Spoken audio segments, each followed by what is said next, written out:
Jadi, kita berada di mana sekarang?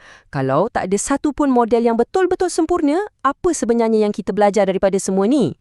Mungkin cara terbaik untuk kita faham adalah macam ni. Negara Chola bukanlah satu benda sahaja. Ia adalah satu campuran, satu adunan pelbagai unsur. Memang ada unsur kawalan pusat yang kuat, macam yang Sastri cakap. Tapi pada masa yang sama, ada juga kuasa tempatan otonomi yang signifikan, macam yang Stein tekankan. Dan yang menyatukan semua ni adalah pengaruh ritual dan agama yang tak dapat kita nafikan. Dan ini membawa kita kepada kesimpulan yang paling penting. Mungkin matlamat kita bukanlah untuk mencari satu label yang sempurna untuk Empayar Chola.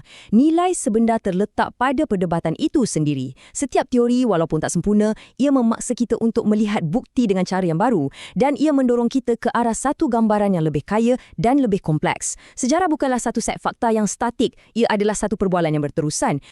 Jadi, ini meninggalkan kita dengan satu soalan terakhir untuk difikirkan.